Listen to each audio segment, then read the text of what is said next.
The champions are back on the road. After 4 straight games at Highbury, Arsenal's first trip out for a while is to the home at which Southampton are still unbeaten this season.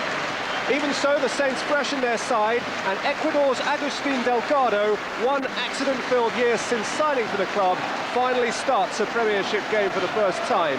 In midfield, Rory Delap is in for Anders Svensson, who was hurt with Sweden in the week.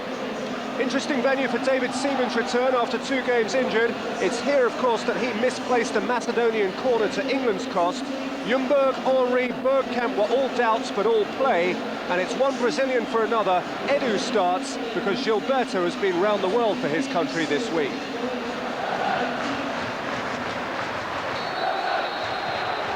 Now Southampton have settled now. It wasn't until this corresponding Saturday that they finally achieved their first home win of last season. Millstone St Mary's was pinning them then to the foot of the table. Now here they are, halfway up, and this ground is gradually acquiring the fortress feel of the Dell. And there is a forward momentum inspired not least by Wayne Bridge, England's left full-back, who gets away the first goalward thrash of the game. Steering through central field and driving high over the goal frame of his international colleague David Seaman. Yeah, Wilton.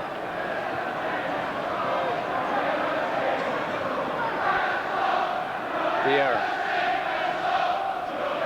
Luzhny. Aimed it at Henry.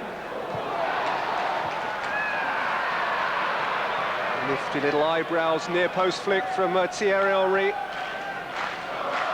He got ahead of his centre-half and affected a header that wasn't much more than a couple of feet wide of Antiniemi's near post. Job lifting it into the path of Beattie, who has Fernandes wide of it. This is Fabrice Fernandes. Don. Delgado. Seagull away. Oakley! Good save! Very good sprawling save from Matthew Oakley by David Seaman.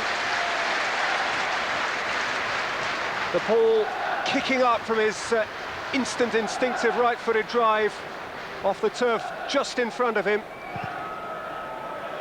Interesting pre-match comments as always from Gordon Strachan. He says, we're very close to being a very good side. Well, won by Dodd for Beattie. And Dodd the skipper again. Seagull clear, Edu onto it. Ljungberg. Henry, with Cole taking up the centre-forwards role. And Henry attacking down the flank as if Ashley Cole.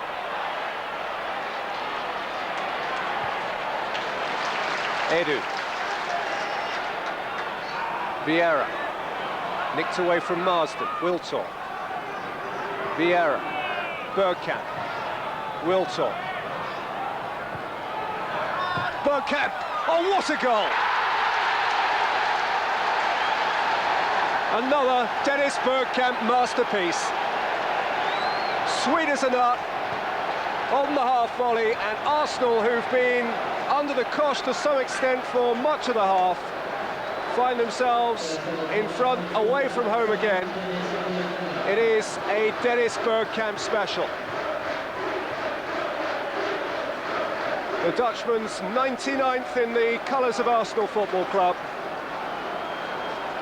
And so many of them have been as good as that one. More of the same bitter medicine for Gordon Strachan.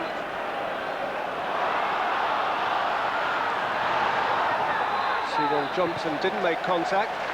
Did make contact though with Delgado, and Southampton in first half stoppage time have a free kick from centre. There was the reason why. Climbing on the Ecuadorian striker's back. French-Dutch wall. Oakley over the free kick, Bridge over the free kick. Beattie apparently the likeliest striker.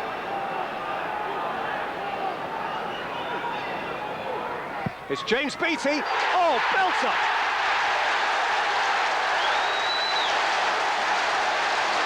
Fantastic strike from James Beattie.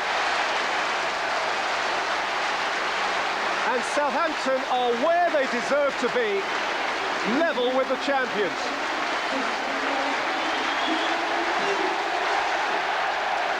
James Beattie's sixth goal in his last 4.5 Premiership games. And he will not strike a football more purely than that as long as he lives.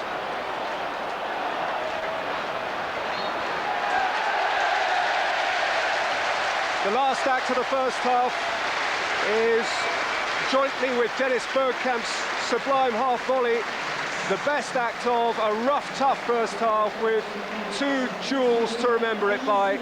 Bergkamp for Arsenal, Beattie for Southampton. Good contest, one each.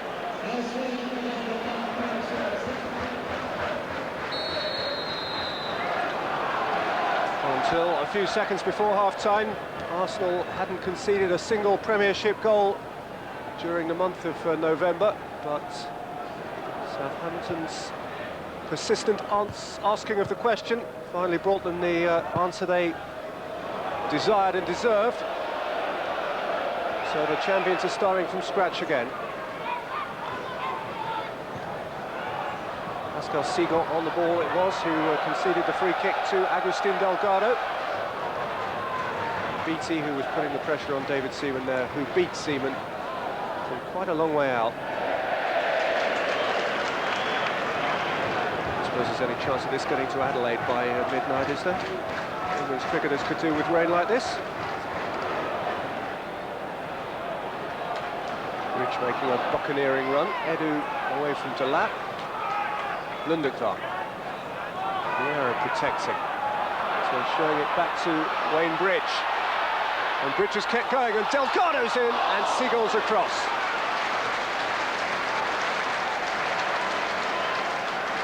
Essential piece of defending by Pascal Seagal to deny Agustin Delgado after an excellent incision by Wayne Bridge.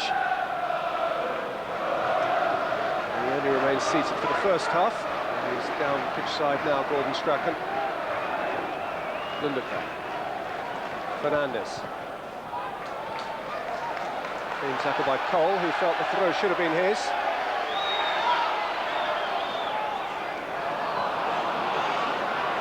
Henry.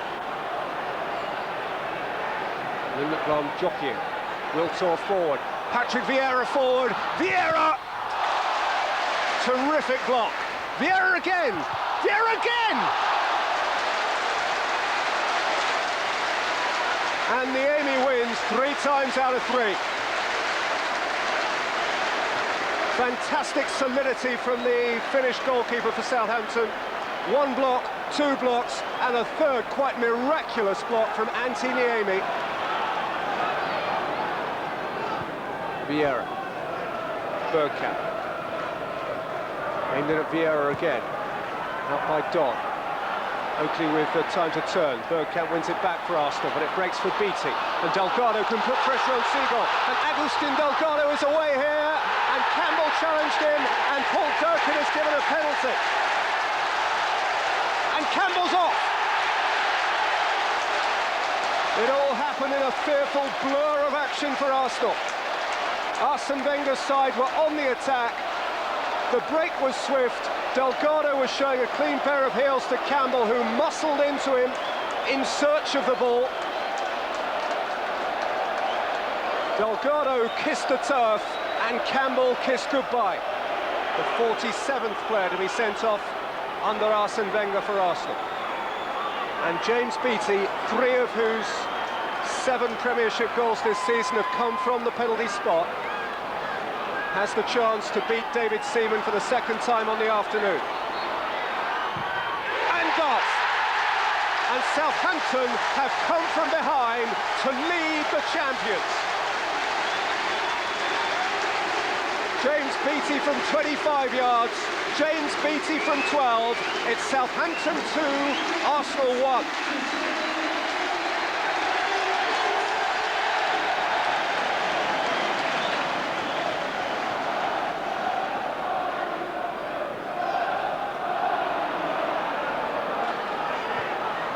Wiltor for Arsenal, chasing again now with 10 men.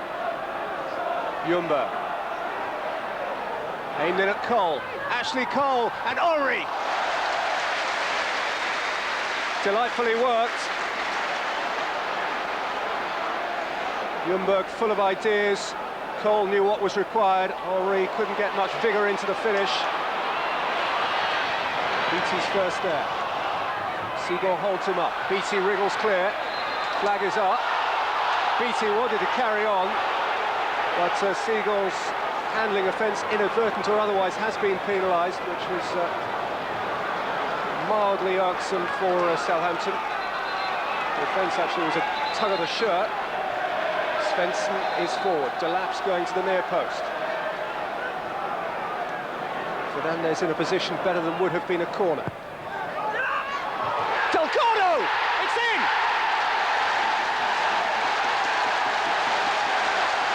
First Premiership goal on his first Premiership start for Agustin Delgado, and Southampton are too clear of the champions.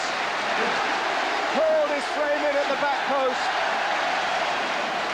Bodies to compete with, and squeezed it into a space that barely accommodated the ball.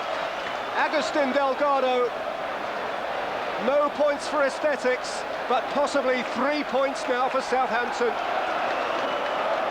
Kole Toure was at the scene of the crime as well. I'm sure neither he would want to take the goal from Delgado, nor would Delgado let him take it.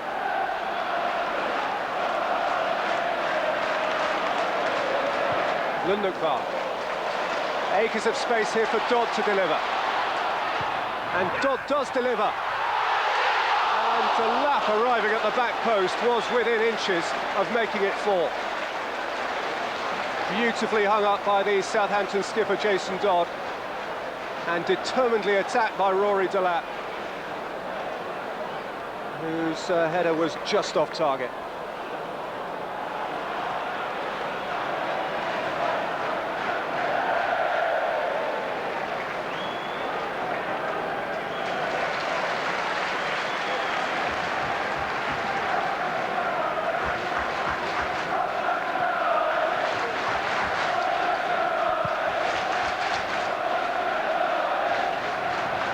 Delgado, Beattie, away from Seagull. Good save by Seaman. As James Beattie sniffed his second hat-trick of the season, indeed of the month. Pires, handy ball for Henry. Beaten out by Niemi. And if Southampton do win this game, don't forget the contribution of their Finnish keeper, whose extraordinary triple save started this half.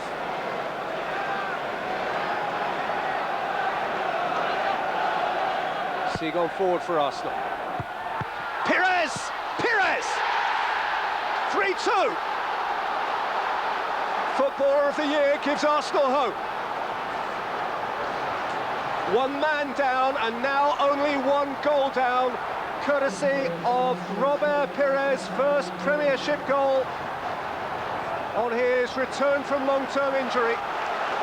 And there is a reason why champions are champions. They never give up.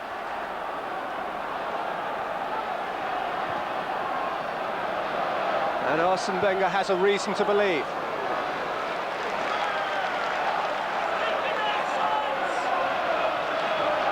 There is a collective will about the champions now. It's Sylvain Wiltord. Toure. Marsden's hemmed in by Pires, and it's his back pass, and Henry's in! And Niemi, with his very presence, snuffed out the French predator, which will come as a vast relief to Chris Marsden.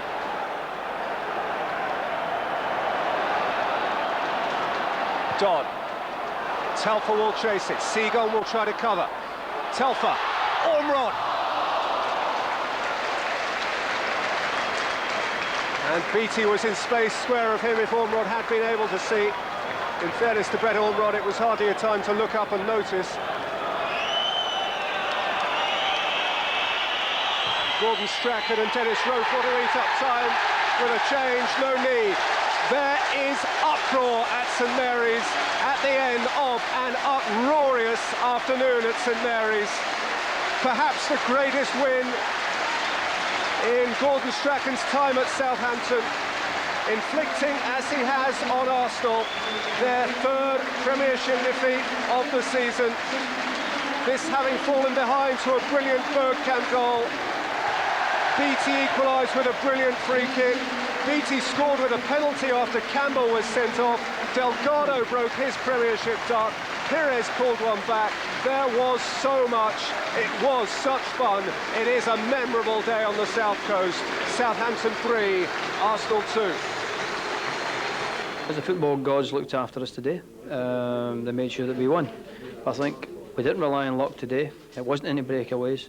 It wasn't under pressure from Arsenal for a long time and scoring in the last minute. It was a team that went 1-0 down to probably the best team in Europe, come back 3-1 up, could have been 4 or 5. The referee makes decisions and you accept the decisions. I think I would rather say that Saul looked to me to have the ball. Then the sending off, of course, the referee gave a red card. He can answer much better why. And I think the turning point was the free kick he gave in the first half, in the last second of the game. That looked to me very harsh, but I'm not referee. I'm sitting on the bench and manage my team, and you should ask the referee why he makes the decisions. The strikers did their job well. They defended from the front, played the game the way we wanted it to be played in terms of us attacking, and well played today too. Beattie for England? I'm just going to keep playing and keep a smile on my face, and hopefully goals will keep coming in. Then, you know, who knows? It's an obvious ambition of, you know, any English footballer, I think, to play for the country. So, you know, I'll just keep smiling, keep playing, and hopefully keep scoring. Well, he had a great day today, and it was a super win run. We'll talk about him in a moment. But first of all, let's have your view on the free kick and the penalty incident that Arsene wasn't very delighted with. I think when Arsene sees the free kick, it may have been harsh in his book, but it was a definite free kick. You see there clearly, Sigan leans on Delgado, prevents him from climbing from there, both hands on his back, no shadow of doubt, free kick. This was a very controversial effort. I mean, Sigan makes a right pig's ear. Delgado is treading water there, and actually, Sol Campbell's done brilliantly to get alongside him. He just mistimes his tackle slightly. You watch here, he's caught. He must have made 10 yards up on him there. He leans across. Maybe, you know, he gets a little bit of the ball. But I don't think he got the ball wrong, did he? No, so Paul Durkin is really left with no alternative but to give a penalty. And unfortunately, the way the laws are, and I think that's a potty law, because that's not a cynical foul. He's made a genuine attempt to get the ball. He hasn't made a wild lunge or anything. I think the penalty, yeah, was sufficient. But not the sending off, I think. Don't think he should. It's like being punished twice in that. If it was a hard, cynical foul and he took him out and, you know, injured him or something, yes. Exactly, but no blame at all to Paul Durkin. He operates within the framework of the laws of the game. I think that law has to be looked at. I think if it's a cynical, what they used to call a professional foul, get him off. But I don't think Sol Campbell... I thought Sol Campbell made absolute wonderful recovery and could almost have made the tackle of the season there. Okay. Now, in recent weeks, we've been looking at the comparative merits of Owen, Van Nistelrooy and Henry and players like this. Where does James Beattie fit into the whole scenario as strikers are concerned? Well, on the evidence of today, he's not far behind. He's in the next echelon. And I know Gordon Strachan today, you know, based a lot of play on him. He was a big part of their tactical play today, and he certainly didn't let him down. The idea was to get him against Sigan as much as possible and to win his share of headers. And by God, he won them. Look at that. Flick on. I just wonder how he'd be with somebody like Owen, because he seems to get virtually everything in the air. There's another little header, you know, somebody with a little bit more pace. And look at that for drive, determination. Got injured in the process, but no shortage of guts. Before he takes this, and this is a great strike, by the way, just have a look at Edu's position on here. I'm not too sure the Arsenal coaches will be too happy with his starting position. For me, should be much closer in, almost on Henry's shoulder before he charges. And he's not going to win too many medals for bravery for that. But take nothing away from the lad we're talking about. Tremendous strike. The gap's there, he hits it and he strikes it brilliantly. Keeper no chance. Talking of keeper no chance, this is the penalty. And I mean, that is confidence of a lad. Hits the back of the ball, and he was on fire then. And really, you're looking then and thinking the kid's going to get a hat-trick. And probably should have done. Two great chances at the end there. Turns Sigan inside out. Misses. Another piece of wonderful running. Moves, gets across the Arsenal centre half again. For me, should have scored there. all round a terrific centre forward display. And I would say that I was talking to Andy earlier. Andy started with Alan Shearer, and I just wonder how would that lad compare as a possible heir to his throne? I think he's very good, James Beattie, no question. He's young enough to possibly get an England shout. I think he's very honest. He's got honest attributes. He knows what he's good at. He doesn't try to do things he can't do. And I think, on this sort of form, he should possibly be in an England squad. He plays a bit hot and cold, though, over the seasons, doesn't he? Possibly, he does, but he's a confidence player. Just give him a bit of confidence and he can play. Well, he was the hero up front, but they certainly had a hero at the back, didn't they? You talk about big moments in football matches, and all right, I think the sending off was probably the biggest moment, but this, just after half-time, Arsenal come out all guns blazing, 1-1. Vieira, you think, for all the world now, is going to put them in the lead. Niemi makes a great block, and then look at it, even in his desire to save it, pushes one of his own mates out the way. He's on the floor now, they're going to score then. Somehow or other, there's the presence of mind to be agile and get his foot in the way, and that will now be known as a triple Naomi. We've heard of triple Salco, now we've got triple Naomi. OK. Well, Arsenal have played in 5 European finals, but have only ever reached the knockout stage of the UEFA Champions League once before. Now Highbury fans feel they have the squad and the manager to change that. If you ask Arsenal Vice-Chairman David Dein why he spent 2 years tracking Arsene Wenger, he'll tell you it was time well spent. He is a special man, and I can only describe him in 2 words: as a class act. And he has done so much for the club. I think he's actually taken the club to a different level in footballing terms. During his 6-year tenure, the Frenchman has won 2 League and Cup doubles and earned himself legendary status in North London. It's a strange job because you think sometimes that you have freedom, you have time, but in fact you have not, because you have always a worry or a problem going on in your mind, and you play so many games, and outside of a game you have so many problems. You have to work in so many different sectors. You prepare the future. You're responsible for the next 10 years of the club, or the next 20 years. And if you want to act on that, of course, you have to work hard. An integral part of the Gunners' future is the building of a new 60,000 all-seater stadium in their North London heartland. This state-of-the-art facility will give Arsenal the opportunity to raise their level of gate receipts to that of Europe's other top clubs. The biggest challenge now is to keep the team at the level where we are and to build the stadium at the same time. Because if you build a stadium for 60,000 people as well, you want to fill it, and to fill it you want a good team. That's why the challenge we are facing in the next 3 years is to keep a budget balanced, to keep a strong team, and to be capable to build a new stadium. And that He's actually got an economics degree, so he can read a balance sheet. He understands the running of a football club, how to balance the books, how important it is. And he doesn't like to spend money. He watches very carefully how we spend money, how we get money in for players, and how it goes out. So, and the salaries of all the players. So, you know, he's not a spendthrift by any manner of means. He's a man with his finger on the financial pulse and well-read in sports science. Emphasis on fitness and developing mental toughness has seen Arsenal hit the top domestically. Next up, it's Europe.